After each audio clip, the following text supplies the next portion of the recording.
Minute, you'll hear the music.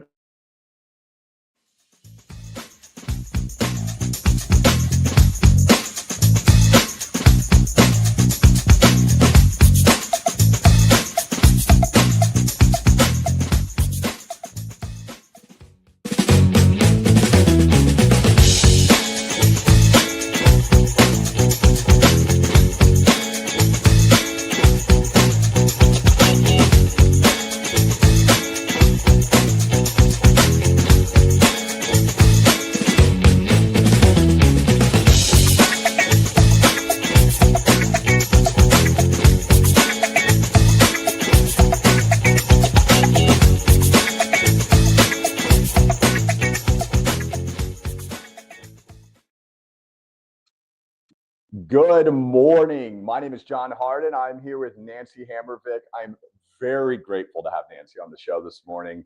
We got to meet each other, what was it, 3 or 4 years ago? Yeah. 3 or 4 years ago. It was a CCF, I think. It was. Yeah. We were having a really interesting conversation about workforce dynamics. Yes. And workforce dynamics have certainly not gotten less interesting over these last 3 or 4 years. I mean, AI is reshaping the channel, the that we think about work, the way that we actually work. I mean, there's so much to talk about. But today's about how AI is kind of reshaping the channel and what AI looks like in channel leadership.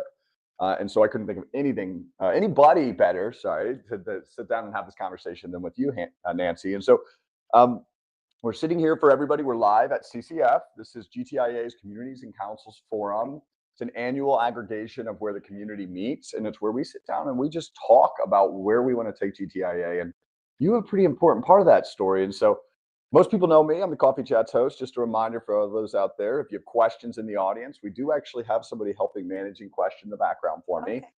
But they mostly know me. They may not know you, Nancy. And so I would love to hear, don't give me the abridged story. Tell me the Nancy story. What led you to this moment here at GTIA? And why are you excited to talk to It's a long and winding road. Yeah. Let's hear the 5-minute story. I like to hear it. It took me a long time to admit this, but I'm embracing it now.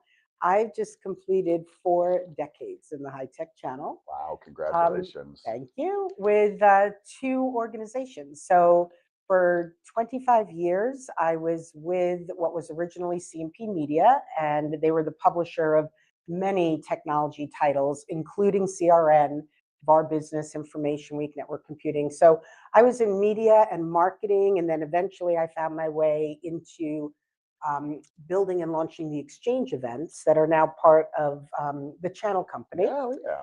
And after about 25 years there and working with the channel community mostly through those exchange events, found my way to CompTIA 15 years ago now.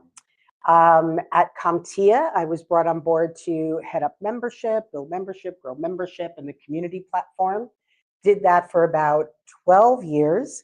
And as you may know, CompTIA, as a trade association, was a nonprofit with an incredible revenue stream in their certifications and training programs. Yeah. And I had a great opportunity a few years ago to move over to the CompTIA Career Academy, another passion of mine, and where we started talking about the workforce, right? Was getting the next generation, the now generation, engaged in our industry. So to have an opportunity to head up the academy and train up 18 to 30-year-olds with A+, Network Plus, and help them get their first jobs in tech, real passion of mine. So I moved over. And then there was the sale of the CompTIA assets, big deal. The brand, the training, the certifications. And I was offered a great opportunity to stay with the association, help with the transition, bringing on a new president and CEO, which is now Dan Wensley. And Dan was actually one of my favorite clients of Exchange. So things have really gone, So things have gone full circle, and I immediately knew I wanted to work with Dan again. And we have a different philosophy now or approach at GTIA. We rebranded as GTIA, and we are much more growth-minded. We were a little bit more passive, I would say, as a nonprofit association, welcoming a lot of people into the industry, but our focus wasn't as much on growth as it was engagement with our most active members. And Dan's come on board, and Dan is all about growth. Yeah. And we have 2,000 or so ITSP member companies as members, but with 250,000 in North America alone, too small. So we're looking to grow and expand. And so Dan brought me on to be Chief Channel Officer. And in my role, I am industry facing, channel facing, expanding our membership, driving strategic partnerships, elevating our value, deepening our value to our members, and then elevating our position as a go-to resource for the channel at a time when the channel really needs it. So much inflection, innovation, change, evolution, all of that. So what drives me is the people. Love the people and the relationships that I've had, and the constant evolution. John, like I started so many years ago, we used to FedEx quotes and And here we are live streaming on an iPhone with a bunch of technology. So I love that, and I saw the advent of networking actually, and then the cloud, and then cybersecurity, and definitely keeps you young when you're in an industry that just constantly is moving forward, and it's been pretty neat to see the progression and really inspiring.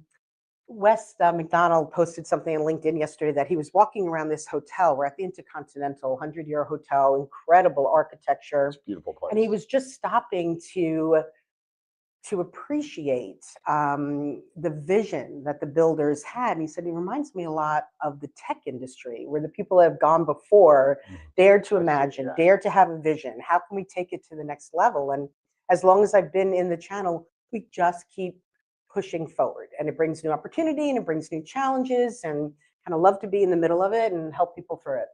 Yeah, I mean, I love this story. I mean, as you talk about workforce development, that's about the way I got into this industry, right? I started in the industry 17 years ago. I don't have the track record, but I'm working on earning it. You got a good start. And I have a lot of passion for workforce, and I have a lot of passion for what GTIA is doing now. And I find myself to be excited and energized by growth as well. And so I think we're gonna have a wonderful chat here. I think, for me, when I'm here in CCF, what I'm hearing in the halls, and I'm hearing in every side conversation, and I heard Carol and April, one of my favorite, smartest people in this space. Unbelievable. I just have to say, like, I was thinking, because I'm driving growth, and I don't need to make a selfish plug here. No, do it.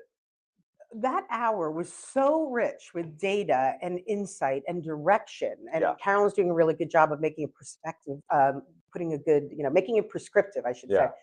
I'm thinking, my gosh, like the price of membership for an ITSP was worth that hour alone. Like what you get to understand the market that you're in and where you need to be going, and benchmarking yourself on where everybody else is. Yeah. And for those who may not know what the state of the channel is, that's something Carolyn does every year. And it's a big update with a lot of data and trends and analysis on where the state of the channel is. And yesterday's state of the channel summarized a lot of what I hear in the corner conversations, which is AI's here. And I know we know that that's like too easy to say, but like, AI isn't just here. AI is changing the way we work, and it's changing the way channel leaders like yourself work. I think Carolyn said only 3% of people in the channel surveyed consider themselves channel or AI phobic. Meaning they're digging their heads in the sand and they're not moving forward. And so if you hear that and you're listening, only 3% of the channel is AI phobic. That means if you aren't already looking at innovation in your business, you really need to consider it. And so that's as much as I want to say. I want to listen to your thoughts on this. And so let's start about how AI is reshaping the channel. You said you've been in it for 15 years. We went from FedEx to live streams. Like, how are you seeing it manifest in your new role here as Chief Channel Officer at GTIA?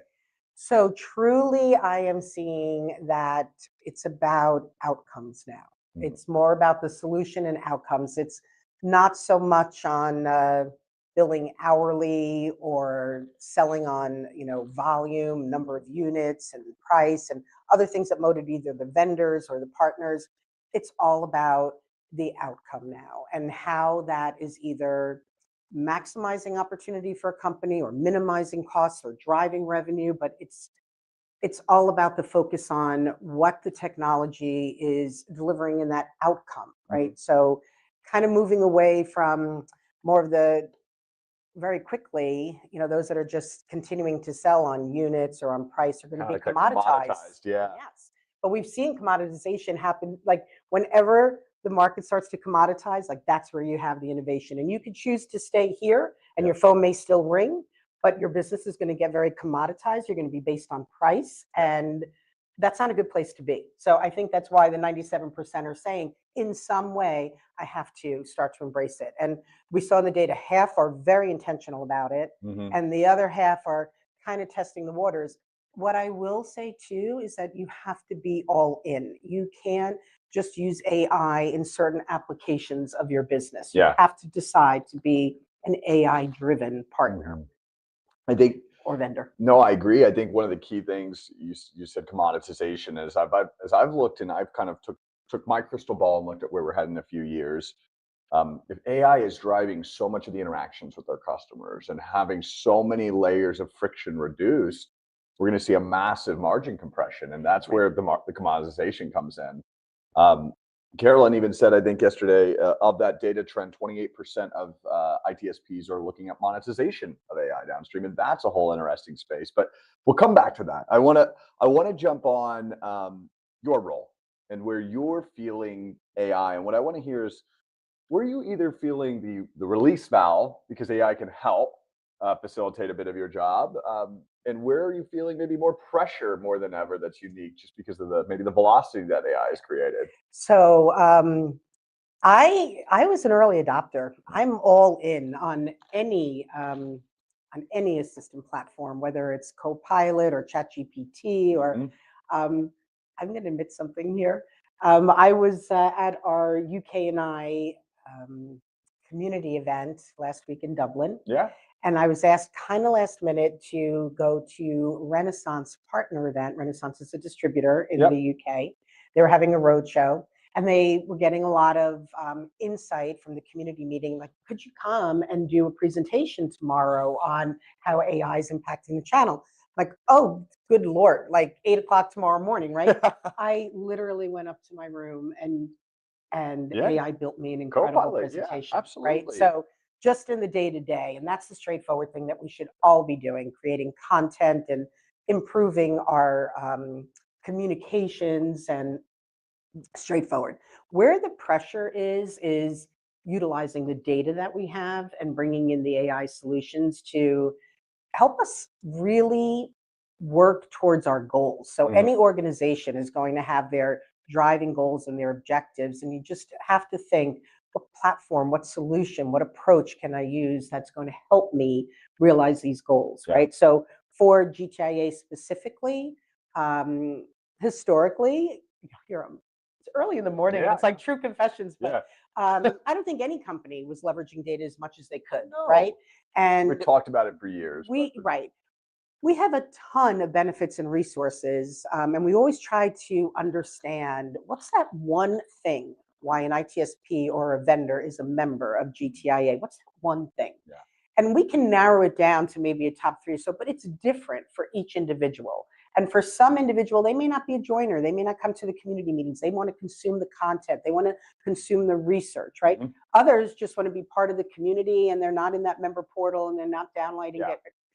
We want to understand what motivates each individual member and help them on their journey. And any organization should look at using AI on their partner or their customer, or for us, a member journey, right? Yeah. And how you can um, bring that person along, leveraging the data, being targeted about what you offer to them, what you communicate to them, like working towards that outcome and ultimately helping you reach your organizational goals. So, finding the right partners and all that can come into GTIA and help us do that is what we're focused on now. Yeah. Yeah, what I hear there, like I'm going to go back to your slides. I love that as a use case in the way of using it as a channel leader. You have all of the thoughts in your head. You Right. know Right. exactly what you want to say, but one of the friction points of being a speaker is creating the content and making something that you can have in the background. I don't know about you. Most of the time, I'm not even talking about what's behind me on the screen, and Right. I'm talking about what is in my head. So that's a friction point that went away. And I think it's a great friction point as a channel leader as you're thinking, I travel a lot. I usually wake up, I go back to my hotel room, I make a deck for the next week, and I'm heading into this next thing. That's a great use case. And then I really liked your orientation around organizational focus with AI. I think there's a lot of noise. I don't think anybody would be surprised or disagree, but most people probably wouldn't disagree with the statement that there's a lot of noise in AI. But the pragmatism that you brought to that with your focus on the pressure is we focused on our annual objectives. We focused on our, I don't know if you're using OKRs or KPIs or whatever three-letter acronym we want to have. And we said, we're going to apply AI to achieve that. And I think that's where a lot of people are getting kind of letting the noise distract them. They're not putting it towards an organizational goal. 100%. It's not more for more. Don't bring it in and think, now I can do more, or I could do something different. Just start on letting it help you accomplish your key basic goals, right? And Carolyn was talking about that yesterday too, in State of the Channel. It's showing the partners, the MSPs, ITSPs, that have a solid plan, that are already working with a solid business plan and quarterly reviews and all. And then you start to embrace AI and you bring that in to help you accomplish those goals. And those goals could all be different, right? Where you're trying to reduce costs, you're trying to increase the customer base. I'm so sorry, I don't remember the name of this member, but Scott Campbell's out with GTIA on location. Yep. And he was at the ASCII Edge event a couple of weeks ago, met with one of our partners there, was asking him how he used AI. And he had a staff member that brought in an agent, and they were looking at their communication first to their prospect base, right? And they were trying to bring in new customers, right? And he thought a very affectionate term would be propeller heads, like, dear propeller heads, and like, come let me partner with you, right? Well, applying this AI solution, it was like, they don't like that phrase at all. And as soon as they're opening it up, it's like shutting down. They're, not clicking through, they're not opening it. And AI helped him change his approach and change his wording and the tonality, and even helped him build a little bit of a brand for his company. And his open rate, and I'm just, paraphrasing here, went from like 10% to like nearly 50%, right? That was a core goal of his for a long time that he just wasn't getting right. And in one application, made such a tremendous difference. And by the way, you can go to GTI in location, find that guy, because he's doing workshops for for other MSPs and ITSPs. So I can help give you the name after. But just just start with your business plan and just think about, how can I bring AI in to accelerate it, right, and reach those goals. I think it goes back to just fundamental org change management, making sure you have your fundamental goals is in place and how you're going to change. Because I think a lot of people who take an AI and just want to do rapid, like you said, it's more for more. What that does is it creates even more amplification of chaos in the business if you're not focused. Right. And I would be remiss if I didn't say, John, before you do any of this, like, look at your business plan and what you want to accomplish, but make sure you have governance in place for your organization. Oh, goodness. That's a whole nother show. Right. I know. No, I'm with you. I agree with you. Don't dive in, right? And you need policies, and you need procedure, and you need governance, and cybersecurity is such a big part of that. And you need training for your team. And you'll probably get into this, but I think this is where the vendor partners can help the ITSPs and the MSPs, or an organization like GTIA. And we have all the tools online now to help you build a governance strategy, a workbook for that, right? And we partnered with Wes McDonald, GoWest.ai. I like Wes. Great guy. And he has built an assessment tool that we're partnering with as well. Go through all of those practices. Just don't, dive in and kind of figure it out as you go, right? Have some structure and discipline. Like, the disciplined organizations are going to do much better. And again, I love always kind of doing a quick brief recap. I heard a really good use case that I use a lot when you talked about the propeller. I always look at AI as kind of a board of advisors, and I always love them to come in from different lenses. My favorite use case ever is read my content and be a skeptic. Read my content and be an investor. Read my content and be a customer, and bring those different lenses so that you can see it from a whole nother eyes. And another one, I think this is effective for channel leadership, is your chief of staff agent. Setting up like a recurring prompt for every Monday morning. That's the first thing I read when I wake up every day is my agent reviewing my calendar from yesterday, telling me the action items, and then reviewing my next day and telling me what I've got coming up. I mean, simple little affection or effective creations of basically removing friction Yeah. start to create a lot of compounding value. And I think, the governance, I genuinely, it's a whole nother show, but Right. I'm with you lockstep. You have to know your policy, you have to have governance, and you have to be secure about it before you do it. I want to shift into a little bit about like the role of leadership in community, less around the ITSP and more around the role of leadership in this era. What does an effective channel chief look like in an AI era? Let me ask kind of two questions here. What does it look like? But maybe more the question I'm after is what's changed Mm, because AI is here for a channel leader, and what has stayed the same? mm. I'm going to say there's three things there. I think the role of a channel chief is to make sure that their organization is helping the partner with education. Hmm. It's so early. Actually, AI has been around for a long time. For We have sure. some members that work with the government that are like, oh my gosh, I was doing AI 7, 8 years ago. Yep. It's just become downstream and part of like what we do every day now. But we're so early in the curve that we need a lot of education and a lot of training. So I think partner programs have to change a little bit Yeah. also. And we can't reward the partner based, like I was saying, on units sold or revenue that they're driving for the vendor. They have to think of it in different ways on which of my partners are driving real outcomes that are successful, right? And like really optimizing my products and the solution, like how they're meant to be. And that involves a lot of education and training. And I think also in these early days, vendors need to use the channel to kick the tires of their products and solutions. Nobody's better, Yeah. to beta test than the ITSP or the MSP, and Yeah. work very collaboratively with them. So I think education is a very big part of it. And we also can't think so linear on I have X number of partners that are kind of operating in a silo delivering the solution. We have to think more about building the ecosystem around it. Sometimes it's going to take multiple partners and collaboration to deliver the solution. People are specializing more. So you're going to have your cloud specialist, your AI specialist, your data specialist, Mhm.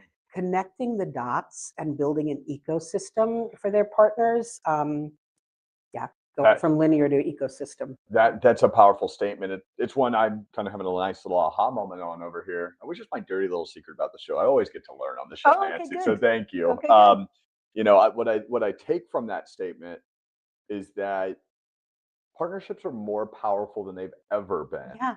and they're more critical than they've ever been. And I think this. I don't have the data point, but I'll find it for the show recap notes. Um, Carolyn was talking about, I think it was something around not frustration, but it was around the fact that, no, it was around the fact that there's too much to solve now with the customer. It's too complicated. Yeah, it's too AI is complicated. too That was the data complicated. point. Like you've got 100%. Yeah. managed IT, managed cyber, managed governance, managed AI now, and it's almost too much. And the partner ecosystem has to be there. And I think organizations like GTIA have a place to be the championship for that Right. ecosystem. I appreciate that Carolyn was saying we're kind of early in the curve, that you can still be hybrid and offer a lot of these services, but it's kind of the old jack of all trades, master of Yeah. none, right? And all these technologies and solutions are getting so sophisticated and so complicated. Um, it requires specialists. And the third thing I was going to say, how things are changing for a channel chief, is eventually verticalization and specialization is going to be so much more important because the applications and solutions are so complicated. Mhm. The partner almost has to be fluent in the tools and the disciplines and the approaches and the governance and the compliance that might be around that verticalization, and also kind of picking a lane. Yeah. There's adjacent lanes that you might serve also, but I think the vendors really have to think about which vertical market is best for this solution and kind of pick that lane, right? And then I think the partners also in turn Those that do specialize and start to verticalize as we mature in this AI journey are also going to win. And like what happens there is you become that specialist in the market and everything is word of mouth, right? Yeah. Who's your service provider? Who's your solution provider? Who's it, right? And specific to that vertical market. So I think the role GTIA plays here is also helping to connect those dots, helping people find partners to build solutions together. Mhm. Another thing that we have to think about, and just kind of came into my Yeah. head as we're talking about this, as AI automates a lot of the functions of the ITSP and the MSP, there's an opportunity that the customer can eventually go direct and handle their own tickets and handle their own help desk. And, again, Yeah. the vendors have to help the partners mature now. We've been saying for a long time, what differentiates you is the service, right? Yeah. Like the consulting and all, more important than ever. And it just comes down to the education and training. Yeah. Yeah. I cannot agree more wholeheartedly with that final statement if it comes to the education and training. Um, and I want to step back to your verticalization because I think I kind of have a thought on that one too. We've heard on the news and we've seen on LinkedIn, quote unquote, SaaS is dead.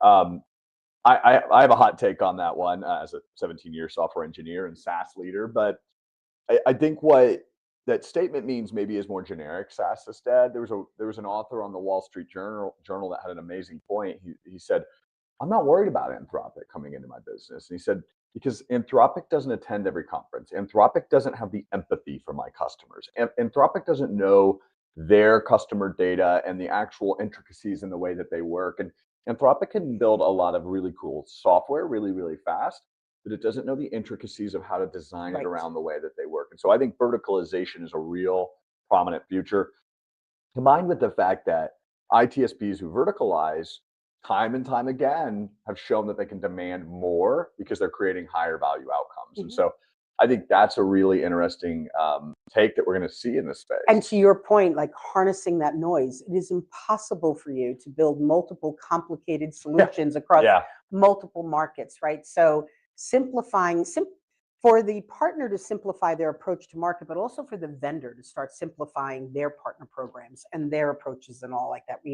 We have to get sharp and focused, Yeah. right? And outcome based. Yeah. It's more critical than ever. And I so agree with you. Like AI may replace a lot of the um, architecture of our industry and the building of our industry, but then like coming back to what I said in the beginning, I'm here for the people, right? And it's people ultimately that imagine the outcome, that leverage, the application of it, right? And I actually appreciate that, like some of the day to day is going to be taken care of. That takes up a lot of our time. Yeah. At the same conference, we had a panelist say he would not have been able to be at the conference if it wasn't for AI that was automating so much of his work back at the office, Yeah. right? And doing a lot of the building, doing a lot of the coding. He's like, I actually got to go to my daughter's dance recital for the first time and my Yeah. son's soccer match. Like it's simplifying, right? But it's about people articulating what the outcome is and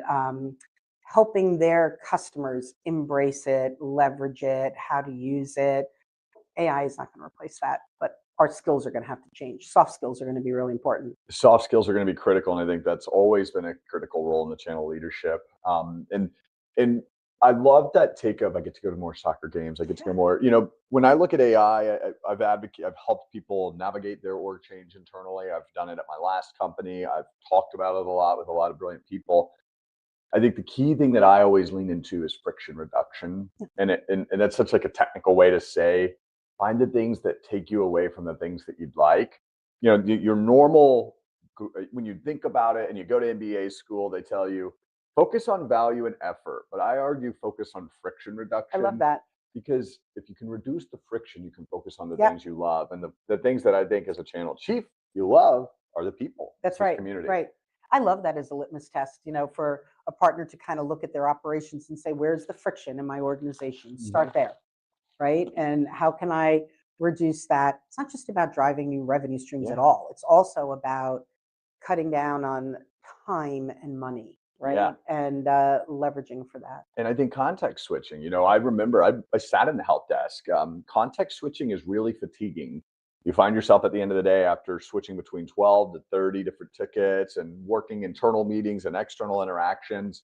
You're just really tired and exhausted. I have found AI has really given me a sense of clarity as I'm less focused on these friction points and more focused on Yeah. the things that move the value Right. of the companies forward. Frees our mind to be innovative and think of the next thing, Yeah. right? So Yeah. it's all about perspective on this one, right? Look, you said earlier, I know I might give my plug here. I want you to give your plug, right? Like, I think I'm on live stream here with CCF and I'm with GTIA because I want to know, how do organizations like GTIA help us through this? What is GTIA doing to help guide partners through all of this disruption? Right. So, I was saying we're trying to find that one thing and why people join, and maybe it comes down to the top three. And like what we hear over and over again is the community, is the networking. We have some great speakers. We have leaders in the organization that get up on stage and do great presentations. But I was hearing from Chris Blackman yesterday. We sat down and we had a conversation, and she said, you know what it really is? It's the hallway chats. It's the people sitting Yeah. around at lunch. It's you and I commiserating about like workforce challenges or whatever, where you really learn. And I love that Carolyn was encouraging the audience to ask each other stupid questions Mhm. and like help each other, along in the journey and learning, use cases and best practices and all of that. But GTIA as an association brings a little bit more discipline and structure to it in two ways. One, we invest millions in the research and the education. So it starts with understanding, where are we at? What's the baseline? Mhm. What's happening in the industry? Carolyn is just the best channel analyst out there, right? Yeah. And really understanding, like benchmarking yourself, like where am I? And we have tons of education in the member portal. Um, our communities and our councils that are all working here together are building the resources that the market needs. They think about initiatives like, okay, we have to help our fellow members with governance. So we're going to be, building a guidebook on how to work towards governance. West was, on our AI council and was like, we need an assessment tool, right? Yeah. And so we're bringing the tools, we're bringing the insight, but then we're fostering this conversation in an unbiased, vendor neutral Yep. atmosphere where we're all coming together. We're all learning. The vendors, right? The solution providers, the distributors, everybody's world is changing here. And it's just being a platform for the conversation and the collaboration Yep. and moving forward, right? So it does all come down to being the foundation for a community. And we're a global community. Yeah. And it's fascinating when you go to other regions of the world. And some are still getting their MSP models Yeah. perfected, and others are light years ahead of us, right? With software solutions and security solutions and all. So making it a small world and really like learning from each other and getting the perspective, from all regions. Yeah, I have a lot of reactions to this. I'll kind of step back, take them from back. First, you said communication and collaboration. I think you were looking for a third C. I think another good third C here might be collision. I think that's one thing that GTIA brings Yeah. is the collision in the halls, the conversation that you didn't mean to have, but when you sat down for 15 minutes and that person collided and had a new aha moment. And I think that's a lot of why I like being out here. You talked about the global presence. I think one of the most powerful pieces, I've in the last 120 days interviewed about 100 different MSPs around this AI space myself, just trying to learn. And it is remarkable what the global MSPs are doing. There are some very innovative MSPs and ITSPs in areas in the world that you would have never anticipated as, for instance, I've seen European MSPs actually quite be way ahead of the AI Yes. curve because of the GDPR laws. They're way in front of it compared to Yeah. us. Yep. They have Um, more rigor in their business on compliance and yeah, governance that we can learn from for sure. Yeah. yeah. It's so. I just have to stop and pay you a compliment though. Oh, You're saying you sit here and you're like learning from people, like you teach a lot of people here too. And I've even learned from you, well, I appreciate So that. Yeah, it's giving and taking. We all contribute, we all learn, but we appreciate members like you that are true leaders, pushing the envelope, moving forward. Appreciate it. Well, You're a speaker for us a lot and a leader in our communities, and we're learning from you too. well, I appreciate it. And I think that's what this is all about. It's about learning together because, Yeah. quite frankly, I think that's one of the most powerful things that GTI does is bring everybody together to have these conversations. And you said one last thing that I was going to recap, which I think is powerful, even as a vendor. The vendor neutrality is really critical. We're seeing such a spike in emergence of spend around AI, and there's a really heavy demand and pressure on vendors to get more share of wallet and sell more AI. And I think that quotas drop when you walk in GTIA and you're not, it's a Business vendor cards neutral. drop, Yeah, competitive yeah. nature drops. We're all in it together, and it's a trusted, safe space. Yeah. We, Yeah. we know everybody here. We can all learn, right? And we have fun, like creating the environment that you're enjoying what you're doing too. Yeah. It's makes a big difference when you like what you do and you like the people you work with and you like the direction you're heading in. Yeah. No, I agree. Got a couple questions, and we're going to get ourselves to the final wrap up segment so we can get on time. And I want to apologize. I see a lot of great questions, but I'm a bit far from my computer this morning. I will commit, and if you're open to it, we can commit to getting back to them after the show. If you have a question, I would for love to. Nancy, Sure. we'll take the Sure. time and recap that. And I am nhammervik@gtia.org. Contact me anytime. I'll make sure we put that in the recap notes too for people to have that email address. Two more questions. What are signals that leaders should be watching for right now to stay ahead of the curve in this space that we're in? Oh, that's a really good question. I think when the vendors start to see that AI revenue is part of their partner's business plan, Mm-hmm. where they've actually made a commitment on what share of their business is going to be driven by AI, I think they're going to start to realize that this, like, we're beyond here. This is the critical turning point where they have to deliver the kind of solutions and outcomes because now it's baked into the partner's business plan, like where they're seeing it in their budgets and their line items that they expect to drive the revenue from it. Like, I think that'll be a big turning point.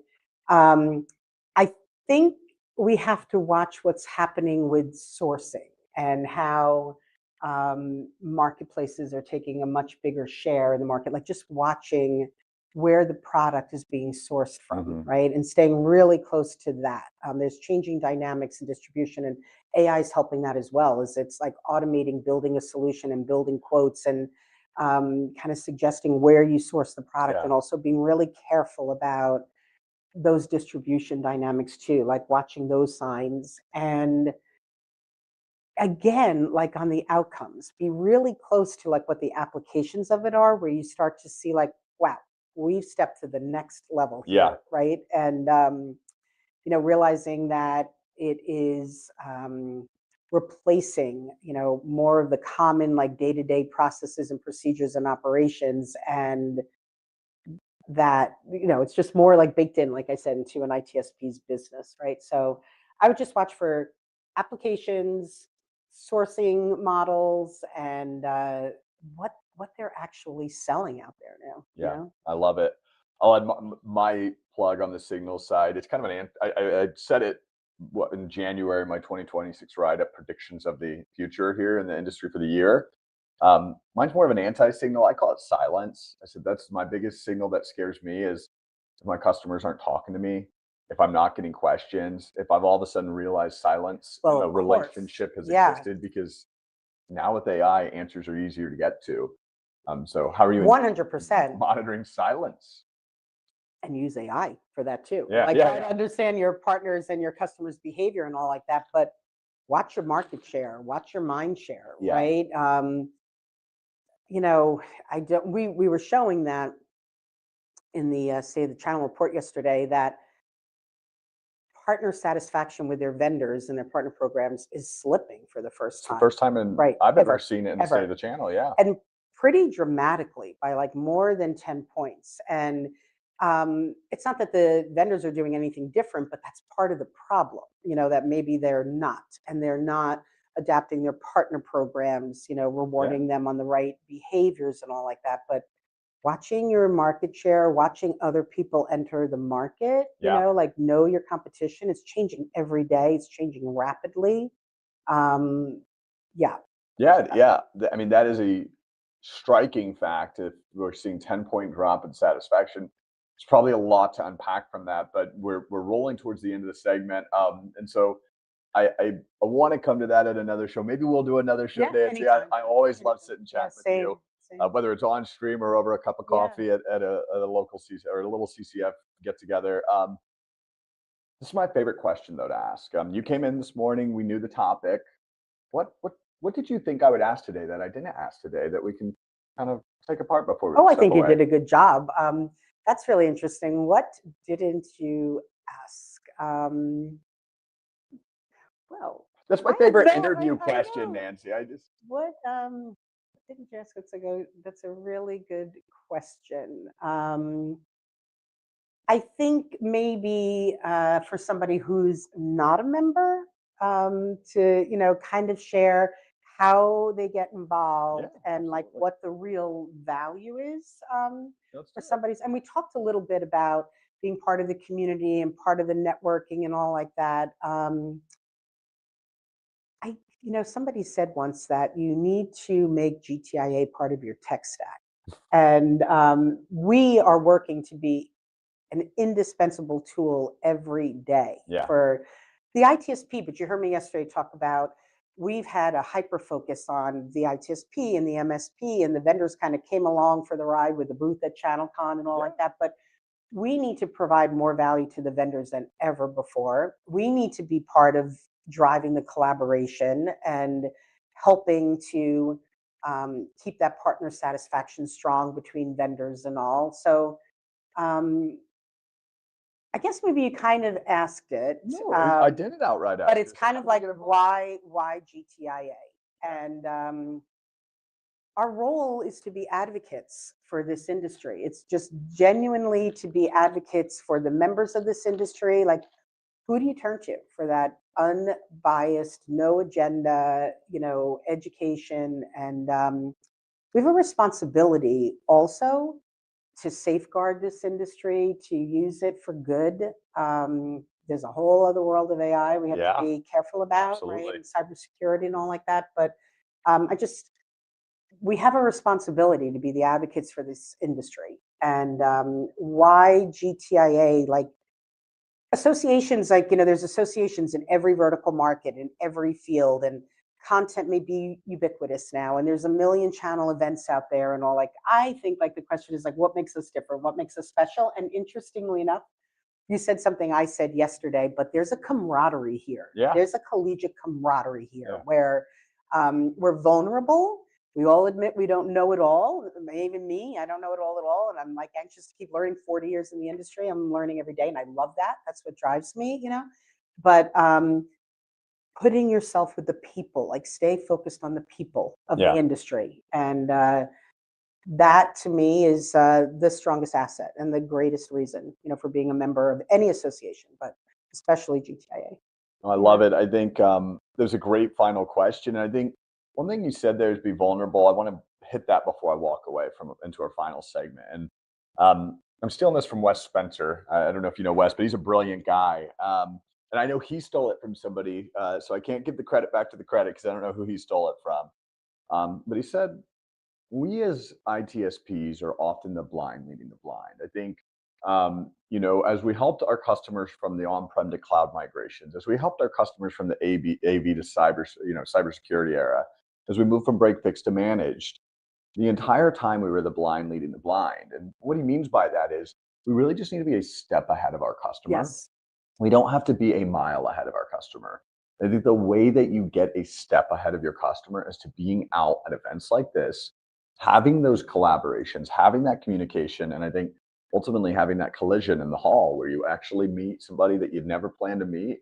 You have that conversation you didn't have on your calendar, and you walk away a step ahead of the customer and you walk into the next conversation with them and try to help them move them a little bit That's forward. it. That's all we're about here. Yeah. So Yeah, that's perfect. Just staying that one step ahead, being that one nugget smarter. yeah, Yeah, and like just being able to help somebody with that kind of insight and information, right? And like kind of pass that on. that's what we're all here for. We're all in Mhm. the service industry. All right, Nancy, this has been really fun. I have a final segment. It's just a really Another fun. tough question. Okay. No. Well, some of these are Okay. tough. All right, but I'll give you the rules. It's pretty quick and easy. Oh boy. I know there's rules. I don't tell people before the show. No, he doesn't. I just want this to be fun and free flowing. This is called the espresso shots. It's just a rapid fire wrap up motion. Here's the rules. You have as much time to think about it as you want. Nobody's watching and feeling the pressure if you take a minute to think about it. But you can only answer in one sentence. Okay. So they're not That's overly. impossible for me. I know. I'm from New York. I know I'm a semicolon guy too. So if you need a semicolon or two, that's okay. I'm going to do my best. We're going to do what we I can. like a good challenge. It's a good challenge, but if you need a semicolon, I get it. What is one leadership trait that is most valuable in the AI era right now? Listening and learning. I agree. I think education is king. One channel assumption that the AI is breaking. One channel assumption that AI is breaking.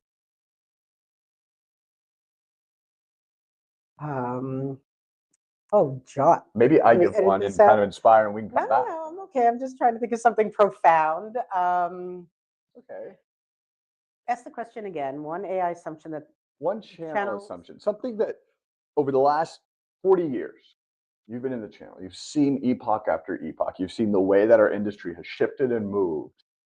What's one thing that you think everybody just kind of assumed was there that wasn't going to ever change that you're now seeing change with AI?